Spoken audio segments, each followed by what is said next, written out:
En este video la idea es repasar para los alumnos de tercer año algunos factores y elementos del clima, de tal forma que no lo describamos de forma de memoria, sino que revisando algunos elementos del clima comprendamos qué características fundamentales tienen algunas regiones y lo tomemos como un elemento más de toda la diversidad ambiental que afecta a un continente.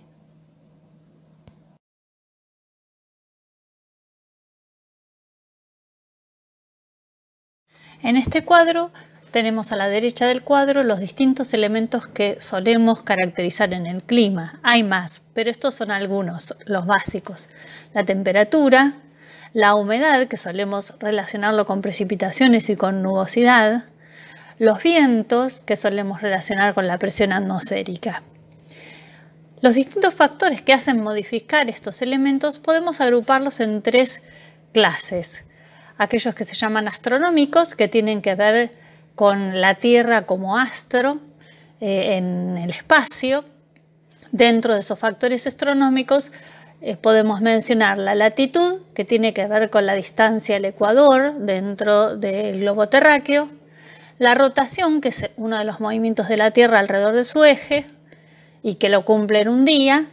Y la traslación, que es el movimiento de la Tierra alrededor del Sol y que lo cumple en los 365 días del año. El segundo grupo de factores son los que vamos a llamar geográficos, que tienen que ver sobre todo con la distribución de las tierras y las aguas o los relieves de la superficie terrestre.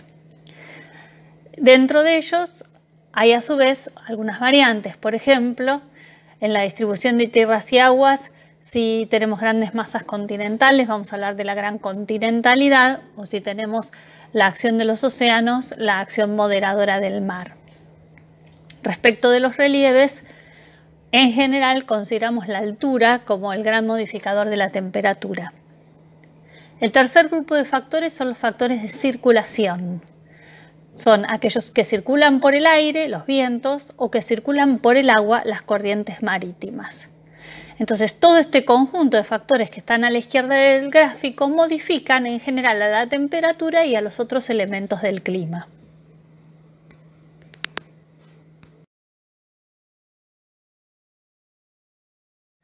Dentro de los astronómicos, si tomamos la latitud, la forma en la que los rayos del Sol caen perpendiculares a la Tierra, determina tres grandes franjas climáticas.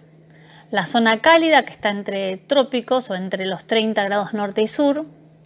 Las zonas templadas, entre los trópicos y aproximadamente los 60 grados de latitud en el norte y la otra franja igualmente en el sur. Y las zonas frías, que están entre esos 60 grados y ya los 90, que son los polos propiamente dichos. Una cosa para tener en cuenta es que los rayos solares solo caen perpendicularmente en algún momento del año entre trópicos. Por eso esa es la zona cálida, porque es la zona que en algún momento del año recibe los rayos del Sol en forma vertical, y esto hace que la intensidad de la radiación solar sea mayor y la temperatura también. Mientras que las zonas polares o las zonas subpolares reciben los rayos del Sol todo el año de forma bastante oblicua. Esto hace que la radiación solar se reparte en un área más grande, más importante, y llegue menos intensidad de calor.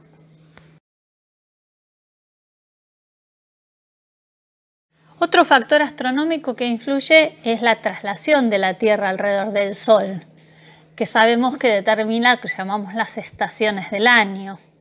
Esto también tiene que ver con el lugar a donde el Sol está cayendo en forma perpendicular, y es así que se originan lo que se llaman los solsticios de invierno y verano. Acá se ven en las dos esferas que están a izquierda y a derecha del Sol en este gráfico, y que hace que el Sol en ese momento caiga perpendicular particularmente a alguno de los trópicos. Si cae al trópico de Cáncer, que es el hemisferio norte, el verano será el del hemisferio norte, y si cae en el trópico de Capricornio, que queda en el hemisferio sur, el verano quedará determinado para el hemisferio sur.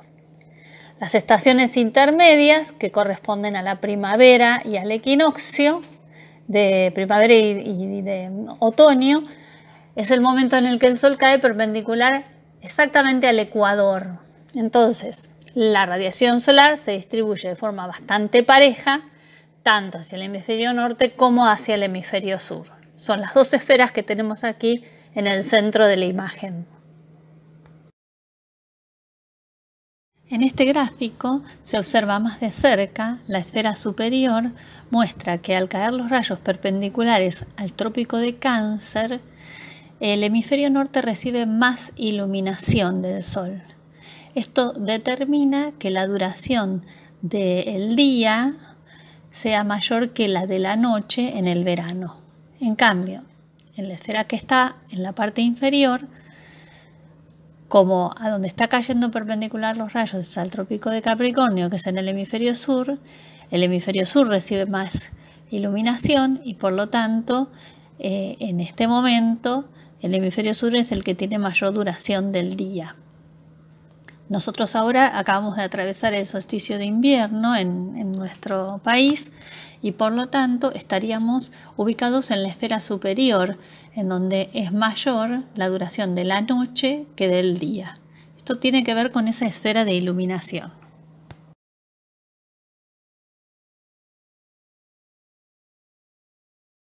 En el gráfico que estamos viendo ahora, observamos cómo a medida que nos elevamos en altura disminuye la temperatura, aproximadamente 1 grado cada 180 metros que nos elevamos. Pero también se modifican otros elementos del clima. Por ejemplo, disminuye también la presión, porque tengo menos capas de atmósfera encima.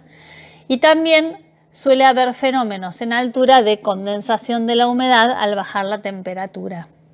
¿Por qué disminuye la temperatura cuando ascendemos? Porque nos alejamos de la gran fuente de radiación que es la propia superficie terrestre que está reflejando y respondiendo a la radiación solar. La diapositiva repite el efecto de altura, solo que agrega también cómo se forma la nubosidad en el momento del enfriamiento y por lo tanto se combina con otro elemento del clima que es la precipitación. Cuando ocurre esto y un relieve se interpone en la entrada o el ingreso de vientos, en la ladera opuesta, la que acá está representada con una flecha roja, el viento continúa, pero ya como un viento seco porque ha descargado su humedad. Finalmente, en este mapa se observa el continente americano, América del Norte, que es una gran masa continental, sobre todo en latitudes más cercanas al polo. Esto genera un factor que se llama continentalidad, es decir, que el efecto de la gran masa continental provoca que las temperaturas anuales sean más extremas, más elevadas durante el verano y más bajas durante el invierno. A esta diferencia de temperatura entre el invierno y el verano se la llama amplitud térmica o diferencia de temperatura. En general, en el interior de una masa continental hay más amplitud térmica que en sus márgenes, en donde hay influencia del mar.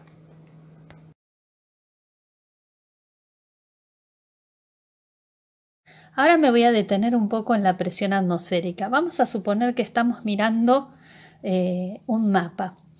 Y por supuesto, por sobre esta superficie tengo toda la capa de aire o la atmósfera que rodea la superficie terrestre. Esa capa de aire tiene diferencias en cuanto a cómo están aglomeradas las partículas de aire. Entonces, por ahí podríamos llegar a detectar alguna zona en particular en donde las moléculas de aire están más aglomeradas, más pequeñas, porque a lo mejor la temperatura es menor o por alguna otra causa, y pesa más.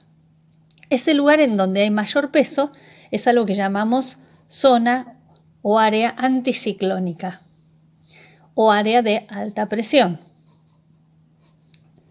Y supongamos que en otro lugar de la superficie terrestre tenemos al revés, una zona de la atmósfera que tiene menos presión, el aire está pesando menos en ese sitio, tengo una zona de baja presión o también llamado ciclón o área ciclónica. Lo que hace la atmósfera generalmente es buscar el equilibrio. Como siempre en la naturaleza se busca el equilibrio entre los diferentes componentes. El equilibrio acaba de darse entre las zonas de más presión y las de menos presión. ¿Cómo se busca el equilibrio? Simplemente desplazándose. Una masa de aire tiende a ir desde las zonas que tienen más presión a las que tienen menos presión. Ese desplazamiento es lo que consideramos el viento. O sea que el viento es una masa de aire que se mueve y que busca el equilibrio entre zonas con más presión y zonas con menos presión. Pero resulta que ese aire que se desplaza desde esa zona de alta presión o anticiclónica, fíjense que hay valores de presión de 1028 milibares, son valores altos, no sale en forma recta, sino que lo hace en forma desviada. Y esta desviación tiene que ver directamente con el efecto de la rotación terrestre. Para agregar un poquito de complicación, la resultante de ese efecto de rotación terrestre es opuesto en el hemisferio norte y en el hemisferio sur. En el hemisferio norte los anticiclones tienden a rotar en el sentido horario, como se ve en la imagen, y en el hemisferio sur los anticiclones rotan en sentido antihorario, como también se ve en la parte inferior de esta imagen. El resultado es este. En el continente americano hay, sobre el Océano Pacífico, dos centros de presión anticiclónicos que le envían vientos, el del Pacífico Norte y el del Pacífico Sur. Y dos centros de presión sobre el Atlántico que también envían vientos, el del Atlántico Norte y el del Atlántico Sur. De acuerdo a cómo ingresan estos vientos, por su forma de circular, van a resultar afectando algunas regiones en particular de América. Y como vienen del mar, cargaron humedad sobre ese mar y llegan como vientos húmedos y al ingresar en el continente van dejando precipitaciones. Si encima se encuentran con algún relieve montañoso, como pasa en el norte con las Rocallosas o en el sur con la cordillera de los Andes, esas precipitaciones son descargadas más abruptamente.